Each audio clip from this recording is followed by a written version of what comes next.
Ok, bueno, el tema de hoy es un poco bastante largo porque son dos temas en uno, o sea, es membrana celular y transporte celular. Entonces, estos dos temitas, sobre todo el tema de transporte, es un tema muy importante que lo van a ver después. Lo van a ver en farmacología cuando llegan a sexto ciclo, en quinto ciclo lo van a ver en fisiología. Em, Después de eso, bueno, en esos dos cursos me parece que se ve bastante en fisio, en lo que es renal, en farmacología también lo van a ver. Así que tienen que aprender bien el tema de transporte. Sobre todo los tipos de transporte, ¿no? Saber diferenciar cuánto es simple, cuánto es difusión simple, cuánto es difusión facilitada, cuánto es transporte activo, las bombas, los canales. ¿Por qué? Porque, bueno, sobre todo después cuando lleguen a farmacología van a ver que a estos niveles, porque hablamos de transporte. Cuando hablamos de transporte, hablamos de que va a entrar o va a salir algo de la célula. No va a haber una comunicación. Entonces, para una comunicación se requiere un mensajero, que es el ligando, y alguien que va a recibir el mensaje, ¿no? El receptor. Ahora, y para eso, tienen que saber cómo se recibe el mensaje. Ya, eso más o menos sería el transporte. ¿Ok? Y bueno, entonces comenzamos. Primero con membrana celular, porque la membrana celular es el lugar donde generalmente se va a dar el transporte, ¿ya? Lo que pasa es que, sobre todo el transporte extracelular, ¿no? De célula a célula. Bueno, la membrana celular es esencial para la vida. ¿Por qué? Porque encierra la célula, la delimita y hace que se pueda comunicar, ¿ok? Que se pueda comunicar, que puedan transportarse sustancias, mensajeros, ligandos que la célula necesita entre el medio extracelular y el ambiente intracelular o el citoplasma, que ya lo vamos a ver la próxima clase, si no me equivoco. Bueno, tiene un espesor de 5 a 10 nanómetros, ya que es semejante en células procariotas y eucariotas que vimos en la clase pasada. Mantiene una diferencia entre pues, este citosol que vimos y el ambiente extracelular, ¿ok? Y las únicas células que contienen organelas membranosas son las eucariotas. Las únicas organelas que son necesarias para todas las células son los ribosomas, porque los ribosomas, acuérdense que sintetizan proteínas, ¿ya? Y eso es muy importante. Ahora, componentes de la membrana. La membrana está compuesta por lípidos, proteínas y carbohidratos, y vamos a ver cada uno de ellos en las siguientes diapositivas. Ahora, ahí se parece. Ya. Ahora, la membrana tiene una estructura de una bicapa fosfolipídica. Y la bicapa fosfolipídica es la estructura base de la membrana celular, ¿ok? Y hacia ambos lados de la membrana se encuentran moléculas de agua. La membrana expone sus regiones hidrosolubles y que son las cabezas, ¿no? De los fosfolípidos. Ahora, para entender mejor esto, decimos que la membrana la bicapa, perdón, fosfolipídica, bicapa fosfolipídica. Mejor así. Ya. ¿Por qué es la estructura base de la membrana? Porque nosotros vamos a ver que acá tenemos fosfolípidos. Estos son los fosfolípidos que los vamos a ver en un ratito.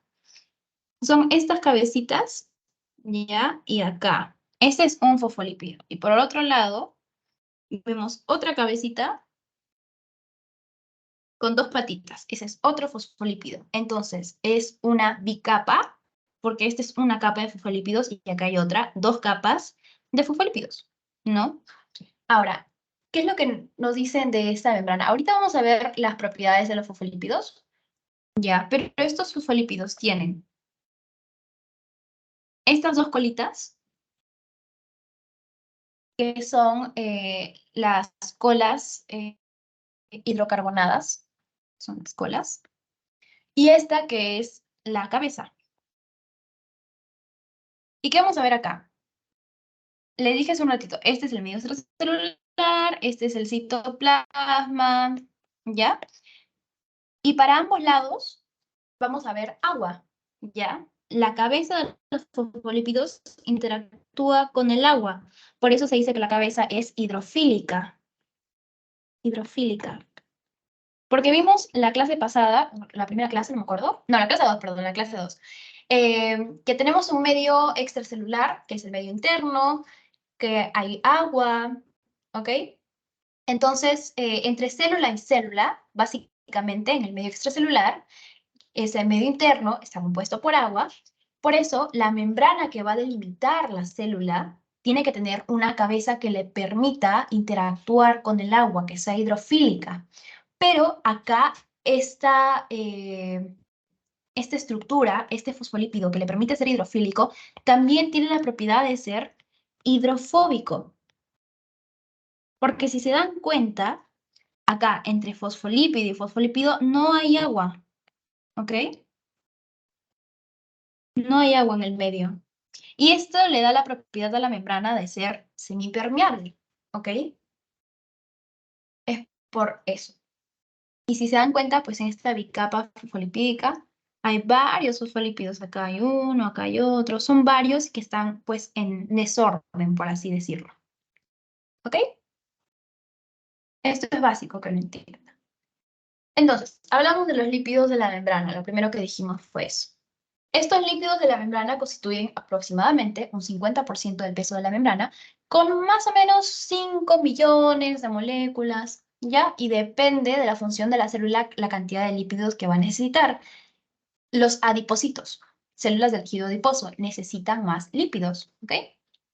Ahora, y dentro de las organelas que necesitan más lípidos, por ejemplo, los adipocitos, hay organelas, el retículo endoplasmático liso, por ejemplo, que sintetiza más lípidos. Y estos se van a ver alterados. Es importante que sepa para qué funciona, porque después cuando llegan a patología van a estar llorando de que no pueden entender, ¿no? Y lo mismo para histología, que lo van a ver el próximo ciclo, por si acaso. Así que tienen que atender, al menos para qué funciona cada organela, para qué funciona la organela, en qué tipos de célula tendrá más organela de ese tipo, cómo se puede identificar, en dónde estará. Sobre todo eso para que aprueben esto, porque es un curso que a veces bueno, hay bastante jalados y la mayoría se va a AFLA. No hagan eso, chicos. Bueno, entonces las membranas celulares, por ejemplo, si hablamos de una célula eucariota, tienen más de 1000 tipos de lípidos que aparecen en distinta proporción según el tipo de membrana, ¿ok? Y más o menos 5% de los genes de una célula están dedicados a producir sus lípidos. Ahora, hay lípidos de membrana que están en forma de fosfolípidos o fosfoglicéridos, glicolípidos o esteroles. ¿Ok? Estos son los tres tipos. Y todas las células tienen el mismo genoma. Ahora, la mayor parte de los lípidos de membrana tienen un grupo fosfato, excepto el colesterol y los glucolípidos. Ahora, el colesterol, que lo vamos a ver en un ratito, es un cerebrócido, ¿ya? Y a partir del colesterol se sintetizan las hormonas masculinas, ¿ya? Testosterona, por ejemplo. Y debido a que la mayor parte de los fosfolípidos tienen un esqueleto de glicerol, por eso se les dice fosfoglicéridos, ¿ok? Y las colas que tienen estos fosfolípidos, que acá están, que tienen unas colas, son colas hidrocarbonadas que les dije hace un ratito, y representan a estos ácidos grasos que pueden ser saturados o ácidos grasos insaturados. Y las colas hidrofóbicas pueden estar unidas por enlaces simples o enlaces dobles. Enlaces simples son saturados, enlaces dobles insaturados, ¿ok? Por eso es la diferencia. Los insaturados, ¿en donde están? En aceites vegetales, ¿ya? Ok, entonces, los fosfolípidos. Los fosfolípidos, como los podemos ver acá, que es lo que les decía, tienen una cabeza hidrofílica porque está en contacto con el agua, esta cabecita, y la cola es hidrofóbica, rechaza al agua. La cabeza hidrofílica tiene una carga polar, mientras que la cabeza hidrofóbica pues no tiene carga, no es neutra. ¿ok? Y estas dos colas hidrofóbicas son colas hidrocarbonadas que les dije. Y bueno, la cabeza y la cola. Entonces, vemos que tienen dos propiedades. Una propiedad hidrofílica y otra hidrofóbica. ¿Esto qué significa? Bueno, que son moléculas anfipáticas, ¿ok? ¿Qué quiere decir? Que tienen propiedades hidrofóbicas e hidrofílicas en una sola molécula y orienta pues este extremo hidrofóbico lejos del agua, mientras que el extremo hidrofílico está hacia el agua, ¿no? Entonces, hablando un poco más de la bicapa lipídica, que es lo que les dije hace un ratito, ¿ya? Es esta estructura pues fluida básica, como ven la membrana es muy fluida, tiene que serlo, y es una membrana, que les dije hace un ratito, semipermeable, ya es una barrera casi impermeable a moléculas hidrosolubles porque las moléculas de la bicapa son hidrofóbicas, ¿ok? Al menos las colas, ¿no? Esta parte es hidrofóbica. Ahora, la membrana es asimétrica. Esta asimetría está relacionada con la composición de lípidos de la monocapa. La monocapa tiene una mayor composición de un determinado lípido, de un determinado tipo de lípidos, que va a ser diferente a la composición de lípidos en la monocapa hacia el medio extracelular. ¿Qué significa? Acá tenemos medio extracelular, citosol, intracelular. ¿Ok? Entonces, vemos que es una bicapa que les dije que tiene dos hojas distintas. Ya, la que está orientada hacia afuera es la monocapa extracelular. Y la que está orientada hacia adentro es la monocapa que está orientada al citosol. Entonces, la extracelular, ¿de qué consta? La extracelular consta de una baja concentración de fosfatidil, perdón, una alta concentración de fosfatidilcolina, ¿ya? Y esfingomielina. Pero tiene una baja concentración de fosfatidiletolamina y fosfatidilserina. Prácticamente no tiene. En contrario de lo que está acá en el citosol, porque en el citosol justamente tiene eso, ¿no? Fosfatidiletolamina y fosfatidilserina. ¿Ok? Ahora, esta distribución asimétrica de que para un lado tenga una cosa y de que otro lado tenga otra cosa, le da a la membrana la capacidad de ser fluida. Ya la membrana es mucho más fluida o viscosa dependiendo del tipo de lípido del cual esté formado. Y esto por la estructura química de los ácidos grasos, de las colas de los fosfolípidos. ¿Ok? Acuérdense de esa partecita.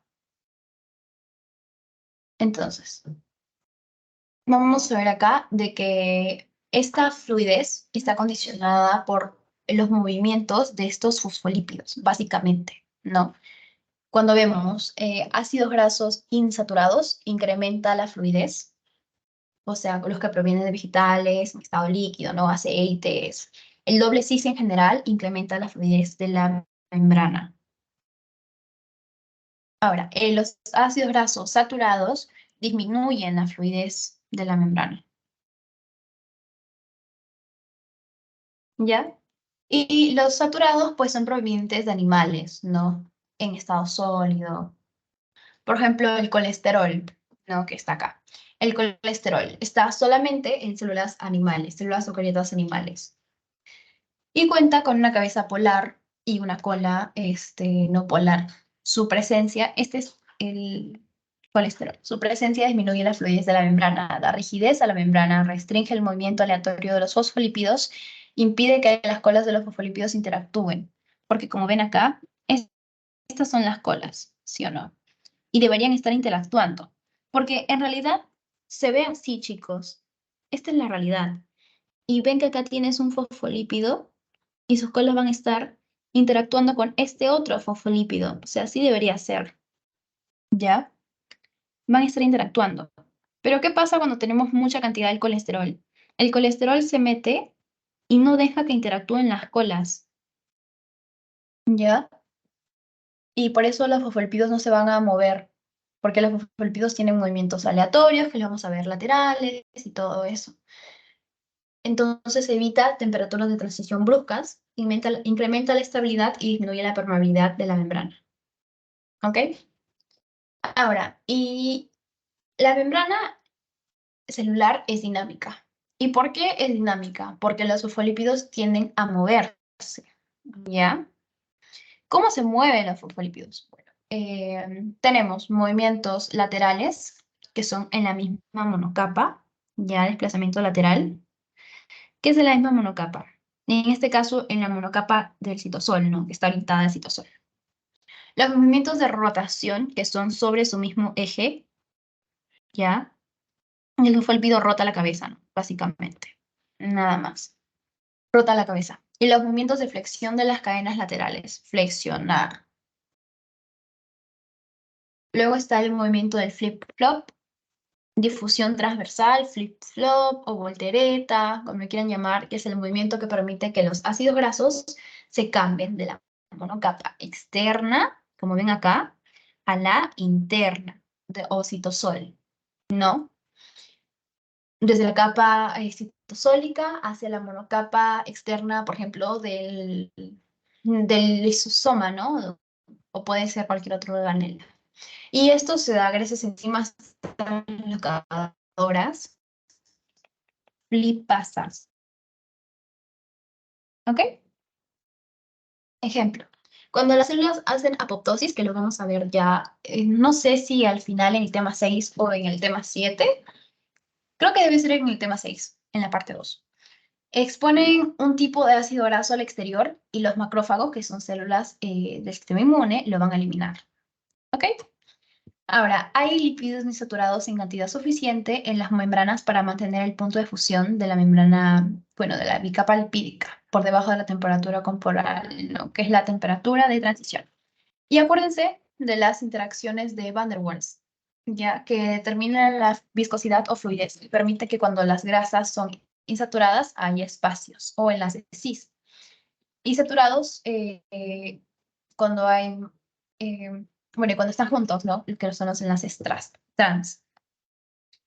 Ahora, la estructura en mosaico fluido es el modelo que mejor representa la estructura básica de todas las membranas. Hemos dicho que las membranas son, el modelo base es la capa lipídica, por los fosfolípidos, la cabeza hidrofílica, la cola hidrofóbica, ¿ya?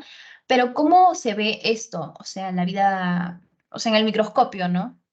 ¿Cómo se ve? Bueno, más o menos tiene esta estructura, ¿ya? ¿Qué pasa? La matriz tiene una baja viscosidad y las proteínas pueden ser consideradas semejantes a trozos de piedras que están dispersos en un mosaico, ¿no? Y tenemos dos tipos de proteínas. Bueno, en realidad, o sea, hay tres clases de proteína de membrana, ya acuérdense. Las proteínas integrales, que por lo general tienen una o más hélices transmembranas, ¿ya? Acá está. Estas son las proteínas integrales. Como les decía, tienen una o más hélices transmembrana. Luego tenemos a las proteínas periféricas, que están unidas en forma no covalente a los grupos de la cabeza polar de la bicapa lipídica, o también puede ser a una proteína integral de membrana. Y luego están las proteínas ancladas a lípidos. ¿Y qué es lo que pasa acá? Se unen de forma covalente a un grupo de lípidos que residen dentro de la membrana. Y el lípido puede ser fosfatidilinositol, un ácido graso, un grupo prenilo, por ejemplo. ¿Ya? Entonces acuérdense. Tenemos estos tres. Acá solamente les mencionan las intrínsecas o integrales, que vienen a ser las primeras, que están más o menos inmersas en la matriz, según su teoría. Y sí, o sea, pueden verlo hasta en la foto que les mostré hace un ratito, que no están tan inmersas, ¿no?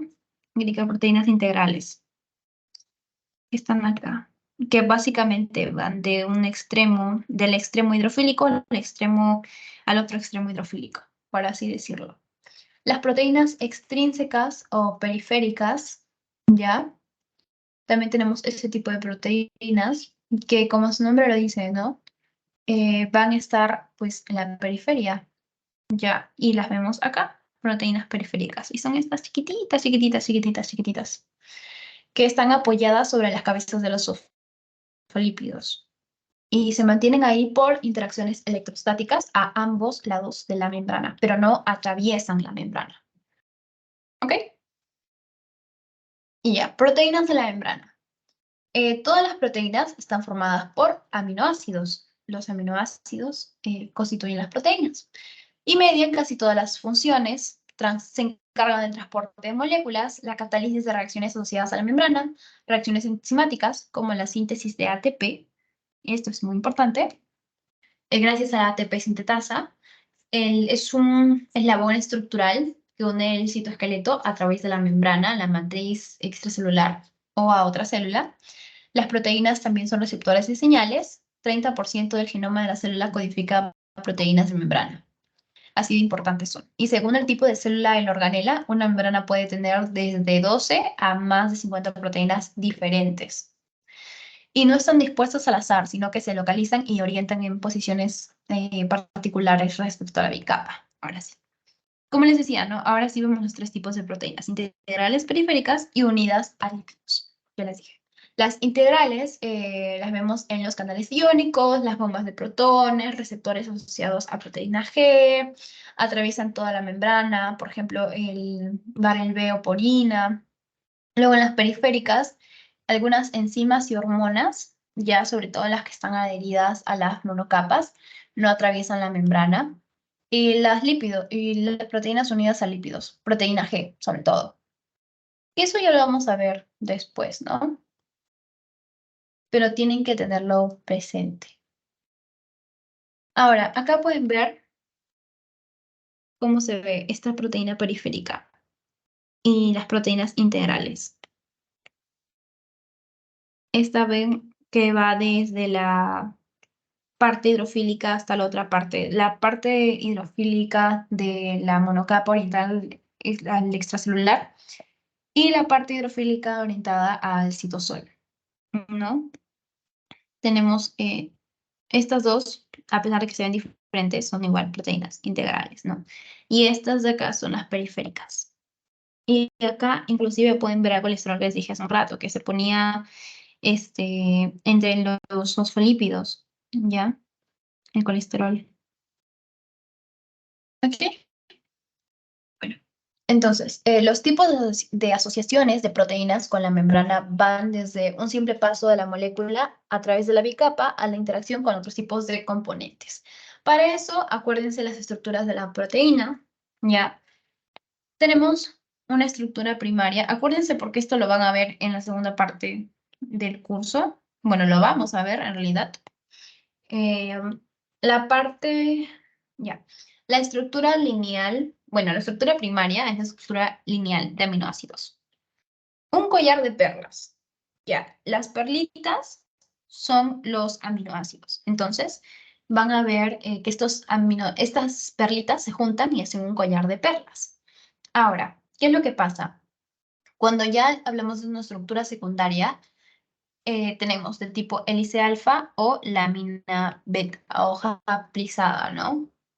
Entonces, las hélices alfa son las que tienen dominios transmembrana a través de la bicapa lipídica y mayormente son la porción de la proteína que atraviesa la membrana. Entonces, ¿qué es lo que va a pasar? Luego, en la estructura terciaria se va a ver tridimensionalmente.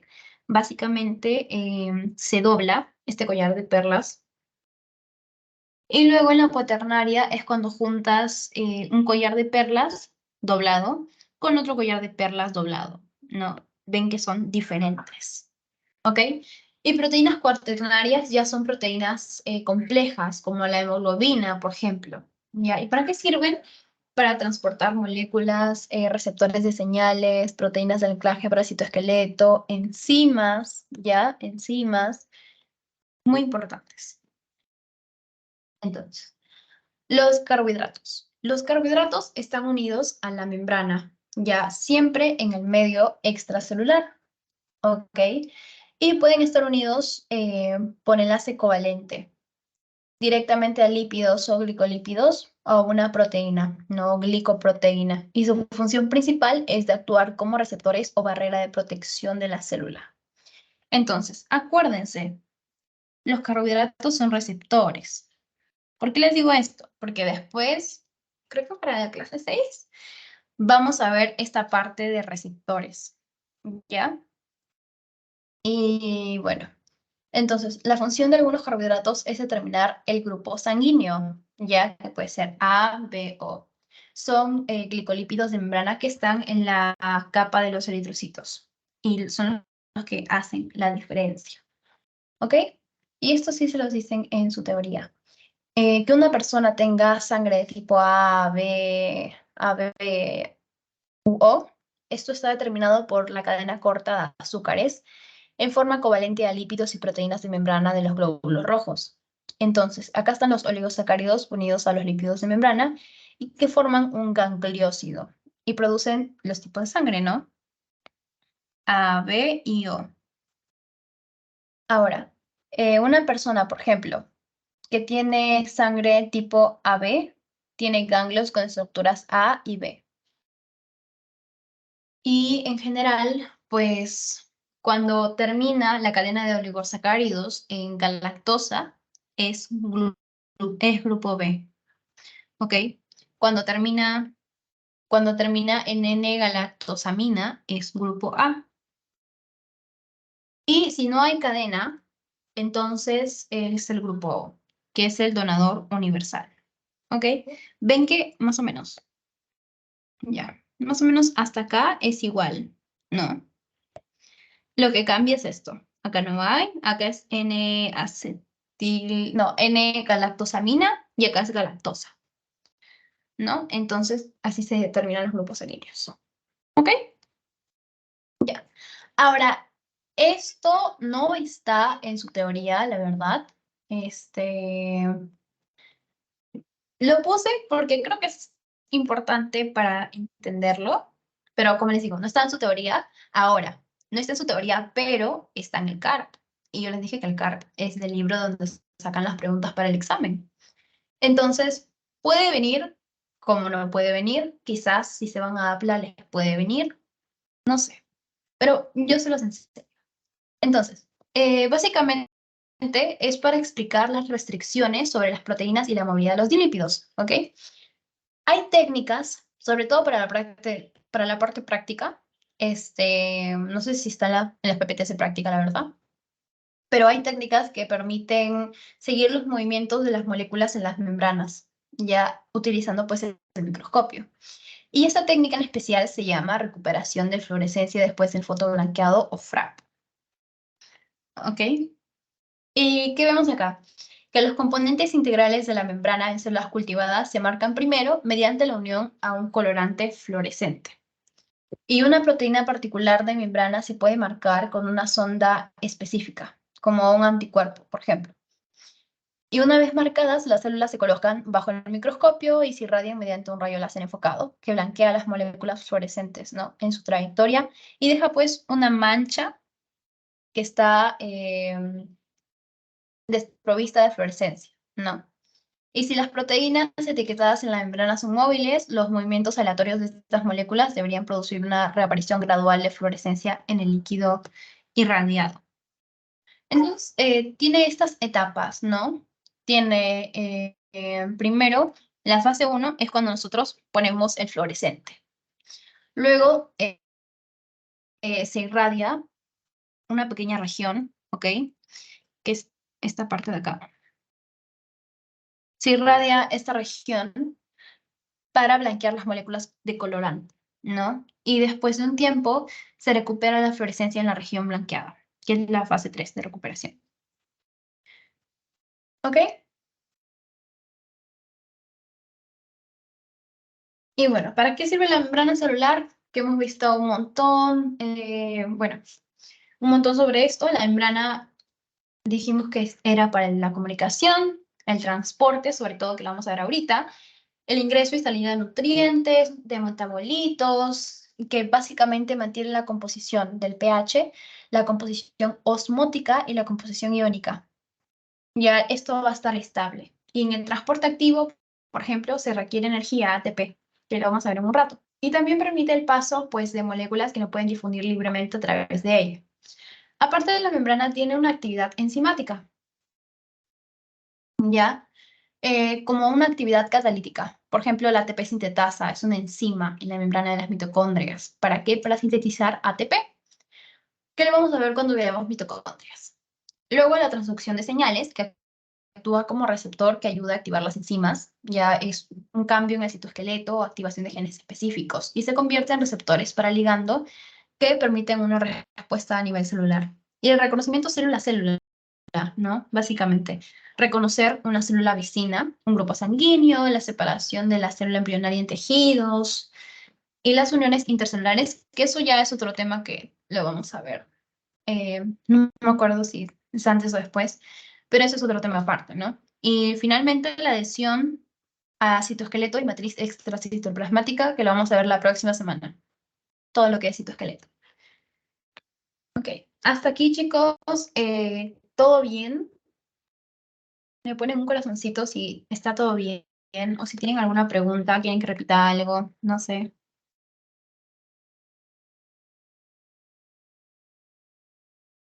Si quieren que repita algo, me pueden poner una carita sorprendida o pueden levantar la manito.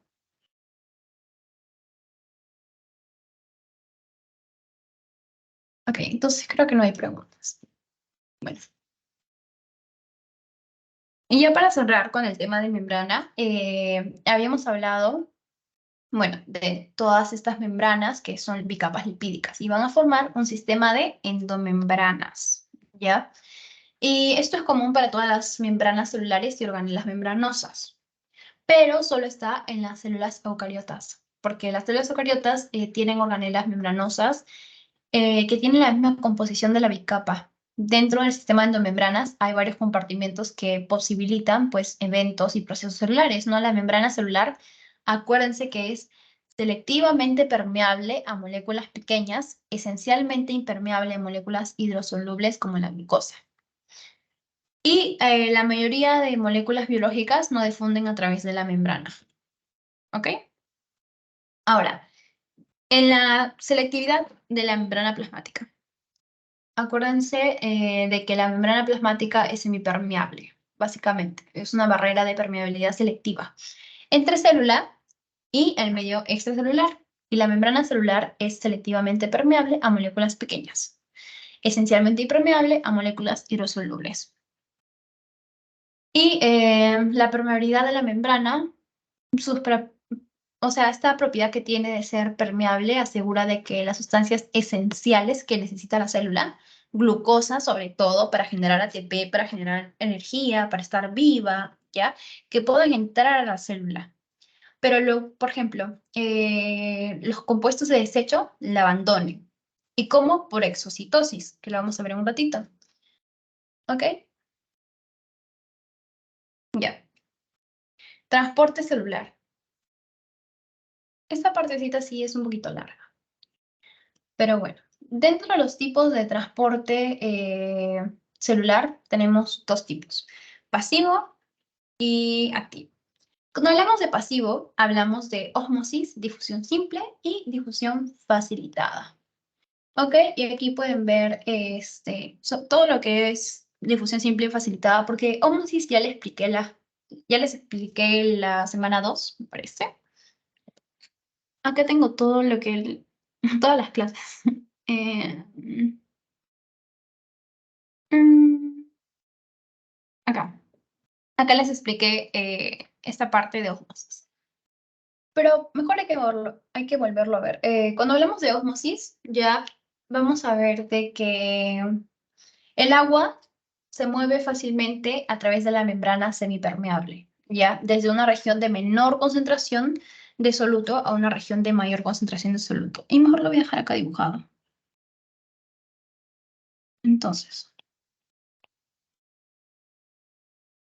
el agua se mueve de una región de menor concentración de soluto, menos soluto, soluto. Y esto se llama ósmosis.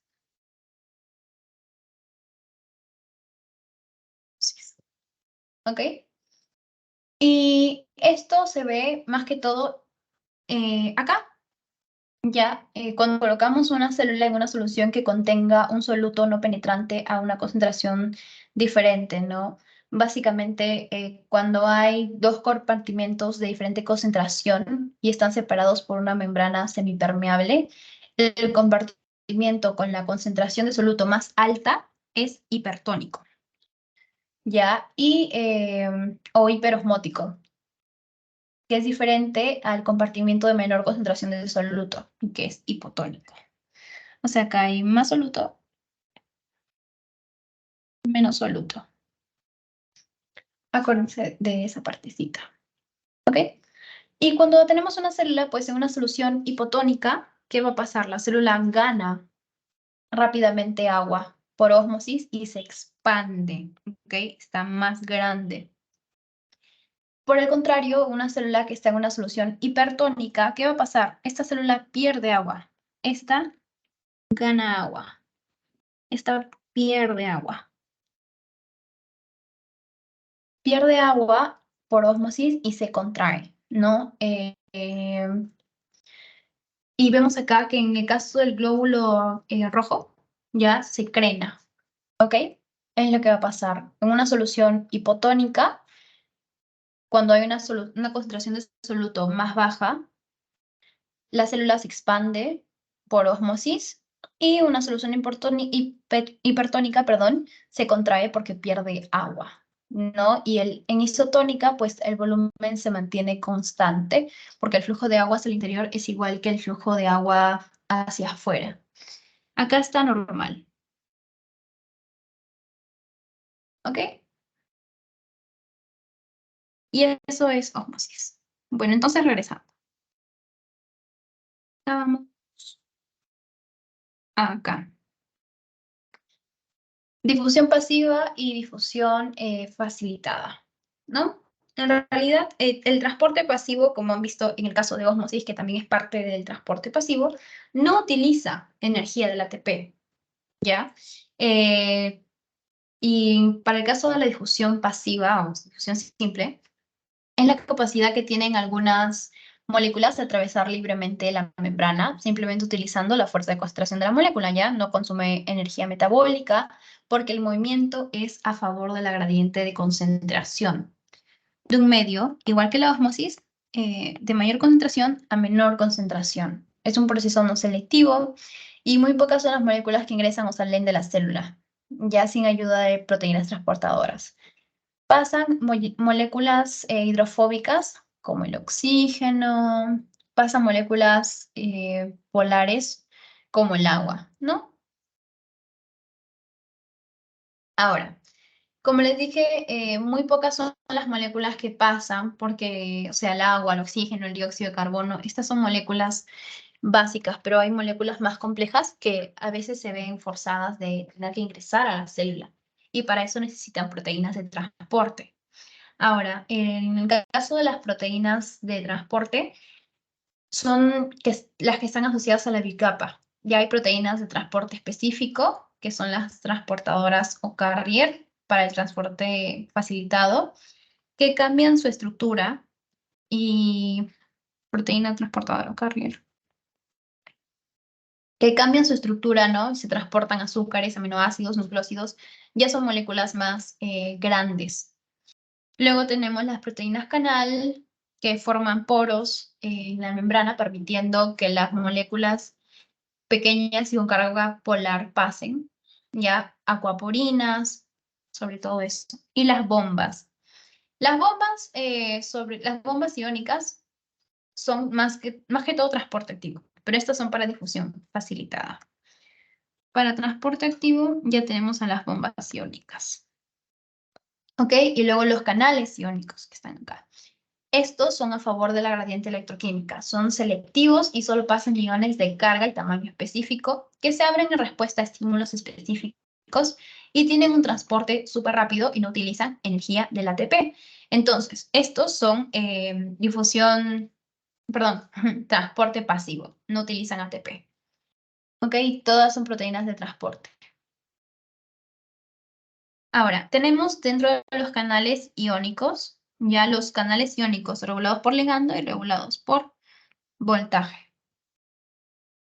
Y bueno, la difusión facilitada, que ya les dije sobre las proteínas que utilizan, las transportadoras o carrier o canal, que son básicamente estas dos, no utilizan el ATP, no utilizan el ATP, y dentro de las transportadoras o carriers, vamos a ver que se unen a una molécula específica a un lado de la membrana y sufren un cambio conformacional. Ya liberan a la molécula al otro lado de la membrana, como es pasivo no utiliza ATP, y tenemos para esta proteína transportadora,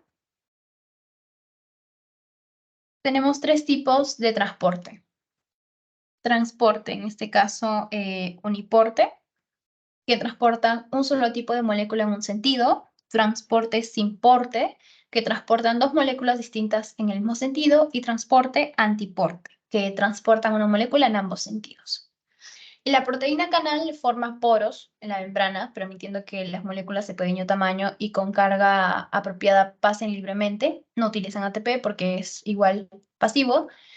Y tenemos canales iónicos, que les dije hace un ratito, y acuaporinas y porinas. Lo que vamos a ver ahorita son los canales iónicos, que son selectivos, ya se abren en respuesta a estímulos específicos, no se encuentran permanentemente abiertos, no utilizan el ATP porque es pasivo, y el flujo de los iones a través de la membrana depende de un gradiente iónico. Ya, el transporte es muy rápido y son específicos para cada ion. ¿Ok? Y tenemos canales iónicos regulados por ligando, que se abren en respuesta a la unión con un neurotransmisor u otra molécula señal. Y la unión ligando-receptor genera un cambio en la molécula canal, ¿no? Y luego están los regulados por cambios de voltaje, que se abren en respuesta a variaciones en el potencial eléctrico a través de la membrana. Los canales de potasio, sodio y calcio regulados por voltaje pertenecen a una gran familia de proteínas relacionadas, ¿no? El canal de potasio está formado por la asociación de 4 subunidades idénticas, ¿ya? El canal de sodio está formado por una única cadena polipeptídica que contiene 4 dominios repetidos, ¿ok? Y luego el canal de calcio, que es similar al del sodio. Entonces, para los canales de sodio regulados por voltaje, se parte de un estado de reposo y luego se despolariza, ¿ya? Y este cambio permite la apertura de los canales. Pero acuérdense de que hablamos de que va a entrar ya solamente ese ion específico, ¿ok? Es muy específico.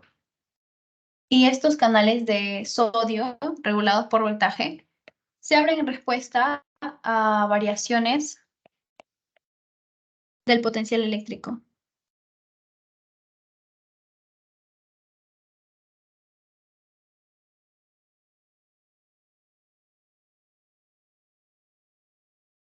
Okay. Y bueno, transporte activo. Ahora sí. Para el transporte activo, el flujo neto de las moléculas por difusión facilitada, básicamente, bueno, vamos acá de que es en contra de la concentración del gradiente, perdón, es en contra del gradiente electroquímico. Por eso requiere ATP, ¿ya? Y vamos a ver qué tenemos. Básicamente, bombas iónicas, siendo la más importante esta bomba de sodio y potasio, ¿ya? Acuérdense de todo esto. ¿Qué es lo que va a pasar? Que se sacan 3 átomos de sodio fuera de la célula, ¿ya? Y ingresan 2 átomos de potasio, con consumo de ATP, ¿ok? Luego tenemos también ahí de calcio, la bomba de hidrogeniones, ¿ok? Pero esta es más importante, la de sodio. Y endocitosis, bueno, la endocitosis tenemos 3 tipos. fagocitosis, pinocitosis y endocitosis mediada por receptor. Dentro de la fagocitosis es cuando la célula engulle a partículas grandes como bacterias, ¿ya? Tenemos acá que es, vamos a ver todo es, especialmente hay una clase de esto que es el lisosomas. Tenemos, esta es la membrana, ¿ya? La membrana va a engullir a la bacteria y cuando la engulle, esta vesícula está conformada por proteína clatrina y esta membrana que contiene la bacteria tiene el nombre de fagosoma, revestido de clatrina, ¿no? Esto es importante. Y bueno, luego la pinocitosis. La pinocitosis es un proceso común en células eucariotas porque básicamente pueden ingresar fluidos, ¿ya? Se forma una proyección que es el rizo, ¿no? Y se forma pues esta vesícula pinótica revestida. Ahora, luego está la endocitosis mediada por receptor, que permite a un ligando específico unirse a una proteína receptora. Ya, este ligando se une a una proteína receptora y ¿qué es lo que va a pasar? Se va a incorporar. Se incorpora y se forma este complejo ligando-receptor. Entra gracias a la proteína creatina y se forma pues esta vesícula endocítica revestida, ¿no? Ahora, eso para endocitosis. Para exocitosis es al revés. Para exocitosis va a salir, ¿ya? Se libera el contenido al medio extracelular. Entonces, tenemos acá nuestra vesícula que ya está dentro, está lista para salir y ven acá los fosfolípidos inclusive. ¿Y qué es lo que va a pasar? Se va a unir, lo van a reconocer y van a botar a estas moléculas. Sobre todo la vemos en glándulas secretoras, ¿no? Y bueno, la transitosis básicamente es un conjunto de procesos que permite el paso de macromoléculas desde un espacio extracelular a otro, ¿ya? Y bueno, pasan libremente a través de la membrana, en forma de difusión simple y no requieren una proteína transportadora. Entonces, este es el resumen. Estas son cosas que tienen que acordarse. Y bueno, aquí, en relación al colesterol, ¿cuál creen que sería la respuesta?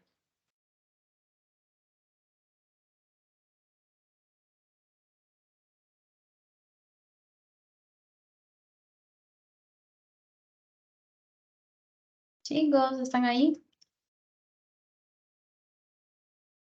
Díganme que no se han dormido, please.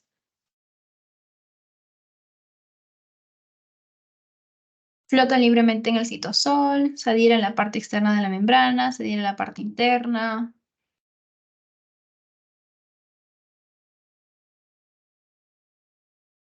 A ver, dicen B, D, ya, son respuestas muy...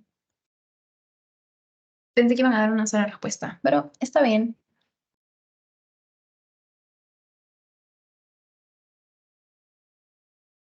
Bueno, creo que ya no van a decir nada más. Pero la respuesta es la D. Se encaja entre las colas de los ácidos grasos de los fosfolípidos y los glucolípidos. ¿Ok? Ahora, la B no podría ser porque no se adhiere en la parte externa de la membrana. Bueno, vamos a regresar acá. La parte externa de la membrana sería la que está orientada al medio extracelular. Ya. Y acá, como pueden ver, parece que este colesterol está orientado pues más pegado a la cabeza, pero en realidad no. Como les dije acá, el colesterol más que todo se tiende a poner entre las colas de los ácidos grasos y les dije que evita el movimiento de las colas porque se pega justo ahí. ¿Ya? Acuérdense de esa partecita. Y bueno, en la siguiente preguntita, nos referimos a difusión facilitada. Es realizada por bombas proteicas de las membranas. Cuando las proteínas de transporte mueven sustancias en dirección de sus gradientes químicos, es el paso de sustancias sin disociar a través de las membranas, requieren más energía para su transporte. Cuando un líquido es forzado a pasar a través de la membrana,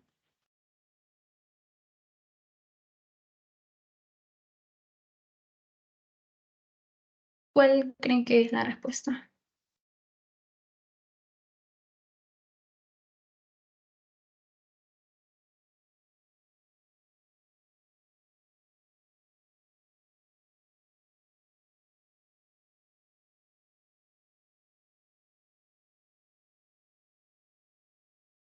chicos.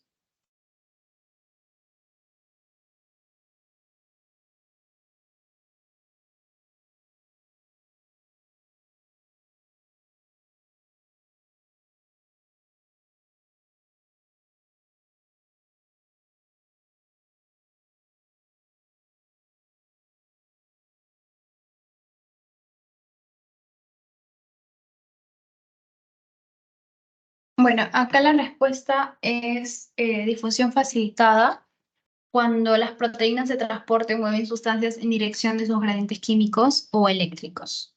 ¿Ok? Y bueno, hasta aquí tienen alguna pregunta, algo que no les haya quedado claro, ¿todo bien?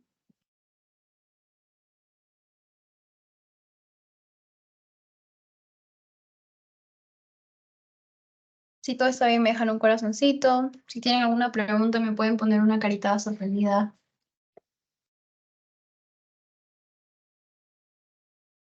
Ok, bueno, les voy a pasar el post-test. No se olviden de que tienen que hacerlo para su asistencia y voy a dejar de grabar.